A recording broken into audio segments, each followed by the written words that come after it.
Hey, I want to talk right now about what does it take to move to the next level. What I mean by this, what does it take to become a truly great salesperson? Let me walk you through 10 things I'm going to share with you right now that you need to do with your routine. I want you to pay attention to the 10. I want you to make notes on this. And then what I want you to do is I want you to check out the description and the notes down below because we've got a couple special deals that I want you to take advantage of, okay? Number one, I want you to, first of all, take 15 minutes Sunday evening. 15 minutes Sunday evening is absolutely critical. 30 minutes for you overachievers to sit down and really map out your week. Now, the way you do this first is you look back on the previous week and you congratulate yourself on your success, whatever it was. It may have been something very small, but congratulate yourself, because when you congratulate yourself on the previous week, it's amazing how it changes your attitude. And now you got a much more, hey, I can do it this coming week, because your objective is to make sure that as you lay out the week, you absolutely set yourself objectives that are going to make your week big. What are the things you want to be doing? Because if you don't start off Monday morning with the right mindset, it's not going to happen. And you do that by taking 15 minutes on Sunday night. Number two, drive the week. Now, what do I mean by drive the week? It's your job to drive the week. Don't let the week drive you. Too many times what I see happening is that salespeople, well, gee, this will be a light week. And it fills up because customers call them and it's just, whoa, what happens is you never achieve success. You have to drive the week. You have to own the week. Set the objectives and set them by day. And as I walk you through this list here, I'm going to show you how to set them by individual time periods, because this is the way you absolutely own the week. Number three, divide your week into thirds. This is absolutely key for sellers. Here's the thing. You're going to have 1/3 of your week spent on existing customers. 1/3 of your week spent really dealing with customers that are about ready to close. You know, they're about ready to close deals, and 1/3 spent on prospecting. See, what happens is I find too many people, what they do is they spend all their time on existing customers, and they really don't spend enough time getting new business. Whoa. Or they spend all their time just trying to close deals, and they don't spend enough time prospecting. You see, what happens is prospecting becomes the non-activity because we allow our day, our week to fill up with other things. So that's why I say break it into thirds. And you're going to say right now, well, Mark, that's 1/3 with existing customers. That's not enough time. I know, but you know what? I've got to push it down in time to make sure that I have time to truly get new customers. Otherwise, I won't have them. This is the difference between average performers and great performers. Number four, schedule your week to where you have no open time. What I want you to do is I want you to set time blocks. Time blocks in your calendar be prospecting. I want you to set time blocks in your calendar to close these deals or write these proposals, whatever it is. But the most important meetings you set are with yourself. I see too many salespeople, what they do is they have all this white space. Well, I got this appointment in the morning, this appointment in the afternoon, then the rest of the day I'll just take care of this. And what happens is stuff just happens. I want you to be deliberate with your time, absolutely deliberate. And as you set these, you set them using different colors in your calendar. This is how I do it. And I've got different colors. I use green, I use blue, I use red, and I use the normal Outlook color in my Outlook calendar. And this signifies that. And I understand that when it's this color, I am prospecting and I'm making it happen. But what I do is this forces me, it compresses me because I'm making meetings with myself and I get more work done. Number five, routine and be ruthless. Be ruthless with your routine. What do I mean by this? Here's the whole thing. You have to be absolutely focused as to how you use your day. Because here's the whole situation. If you don't be ruthless with your routine first thing in the morning, the day just slides by. And if you ease into your day, you're going to ease into the rest of the day. What I find is this, I'm up at 4:50 every morning. At 4:50 every morning, the alarm goes off.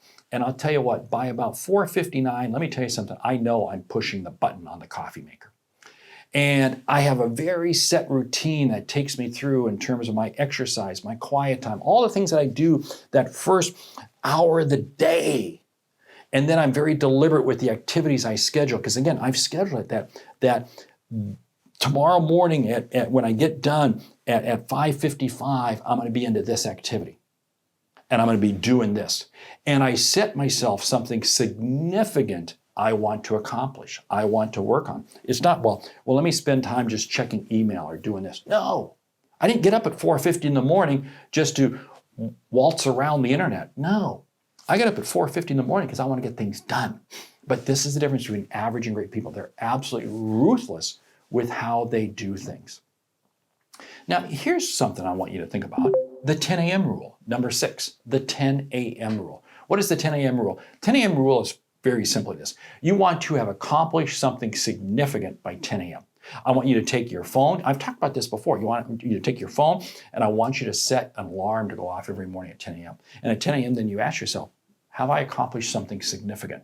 This is absolutely critical. Now, I said I get up at 4:50 in the morning, so I don't have the 10 a.m. rule. I have the 8 a.m. rule. By 8 a.m., I want to accomplish something significant. Here's what happens. If I accomplish something significant by 8 a.m., I'm jazzed, I'm pumped. And it's amazing how much more I get done the rest of the day. If, for instance, we'll say you're using the 10 a.m. rule, and you've accomplished something significant by 10 a.m., but the day falls apart, you still had a significant day. Too many times what happens is I see salespeople putting the big thing off, oh, I'll do it in the afternoon, I'll get to it in the afternoon, but then what happens is something comes up and they never get to it. The 10 a.m. rule, absolutely essential. Number 7, Monday a.m., Friday p.m. For too many salespeople, these are throwaway times. Friday afternoon, I'm going to take care of this. I'm going to kind of clean up this. And Monday morning, well, nobody wants to talk to me, so I'm not. No. The great performers, they use Monday morning and they use Friday afternoon. Let's start with Friday afternoon. I love Friday afternoon. Friday afternoon phone calls are great because many times there are people who I can never get a hold of during the week, but I can call them on a Friday afternoon. And guess what? Boom, I'm able to have a conversation. Monday morning, same way.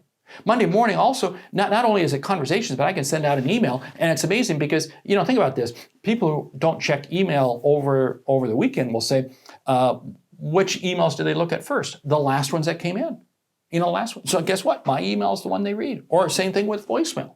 I love Monday mornings. Monday mornings are very productive. And here's the whole thing. By making Monday mornings productive, my mindset changes, and it's amazing at how I do everything else. Much faster, much more powerful throughout the week. Number 8, tomorrow begins today. Now, remember how I said Sunday, you got to take 15 minutes and kind of frame? Well, I want you to do this every day. I want you to do this every day, that I never end the day without knowing exactly what I'm going to do the next day. Absolutely important.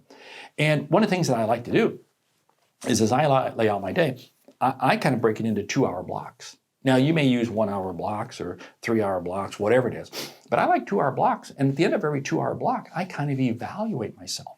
I evaluate myself as to whether or not I used, and what does it do? It actually ups my game. It ups my game. Yeah. Number 9, your objective and activity. See, now here's the whole thing. Your objective is your quota. Totally get that. But achieving your quota is comprised of activity. And I want you to focus on the activity. Now, I'm not all about activity just for the sake of activity. But in order for me to reach my objective, we'll say my quarterly quota, I got to do X amount of activity. When I hear people say they're not making their numbers, I'm going to come back and I'm going to ask them, well, how much time have you spent prospecting? How many phone calls did you make? How many prospects have you talked to, et cetera, et cetera, et cetera? You see, the reason they're not making their sales quota is because they're not having enough conversations.